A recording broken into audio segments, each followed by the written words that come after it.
It is Tuesday, November 26, 2024. My name is Graham Mosimann, and this is Game on Hockey, a presentation of the Game Over Network. A quick rip around the world of hockey in 10 minutes or less, delivering all the good news nuggets and news cookies and news crackers you could want from the hockey world. But before we get to that, and we have some very exciting stories to come up on the pod today, I want to tell you all about Hyperdrive Hockey. It is the flagship show on the Game Over Network. We will have a new episode with Max, Daphne, and Kevin coming out today where they dive into all the super nerdy, cool minutia that exists around the hockey world in a way that we may necessarily can't do in our 10 minutes or less time frame. So you can find that wherever fine podcasts are sold. And as a reminder, if you like this show, you can let us know by liking it on YouTube, by giving us a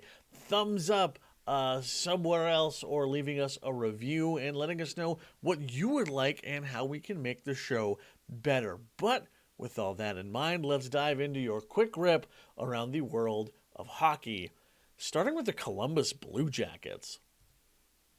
Now, Columbus has had a bit of a not awesome season. Of course, you have all the emotional stuff that we're also very familiar with, but the actual team is still not great. Columbus has never been a good program, and their inability to score is coming out in spades right now. And it looks like the player that they're going to move to make that happen is 20-year-old David Jiricek.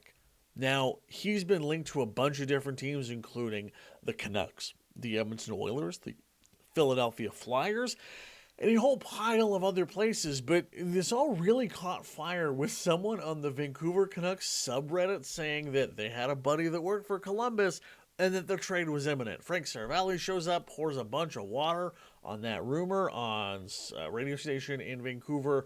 So there could be a trade as soon as at some point today, or hey, maybe even if it happened overnight, because we do record this show the day before, maybe it already happened, and all of this sounds super crazy. Now, a lot of Oilers fans are very excited about this possibility, as David Jiricek could be a really good Philip Broberg replacement. The Nashville Predators, another team, reportedly very, very, very much in on it as well. However, the Canucks are looking for immediate scoring help to shore up their top six. So, I mean, could this be someone where you look at, hey, Jeff Skinner hasn't fit in quite yet. Do you want to let him ride it out in Edmonton, or move him for a younger player that can help a little more long term? A lot of balls in the air, but a David Jiricek trade looks like it is very, very imminent. Paul Bissonnette of the Spit and Chicklets podcast and TNT had a bit of a rough go as he got into a fight with a group of dudes in Scottsdale, Arizona, at a restaurant called Houston's.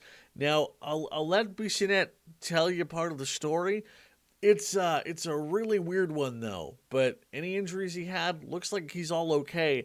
And if you're watching TNT, or if you happen to listen to that show that he's on, he'll be back and he's fine. And at one point, there was a bit of a ruckus going on in the bar. It was a bunch of drunk golfers. Things obviously continued to escalate. They asked one guy to leave, and then one guy kept getting in the manager's face, put his hands on him, and that went on for about probably 30, 45 seconds. And, you could tell he was a little shocked and surprised and stunned. And, it's a family restaurant. I don't think there was anybody in there who could go maybe like help him out. So I went over, I just grabbed the guy's arm that was on him. I said, sir, if you continue to harass and assault the staff, we're going to have problems. And then they just started chucking. So it escalated extremely quickly. I think it was 7 guys that I fought with throughout the course of the restaurant, all the way into the parking lot over to CVS. Is there anything more American than getting into a fight out front of a CVS? The answer is definitely no. An absolutely mega night if you are a Nico Hischier fantasy holder, as he put up his very first hat trick. Look at that guy go. as the New Jersey Devils take down the Nashville Predators last night. Nico Hischier has had one of the best seasons of his career. I think you can argue, even though at this point it probably already is, his absolute best season, because you look at where he's sitting in NHL scoring. It's kind of insane.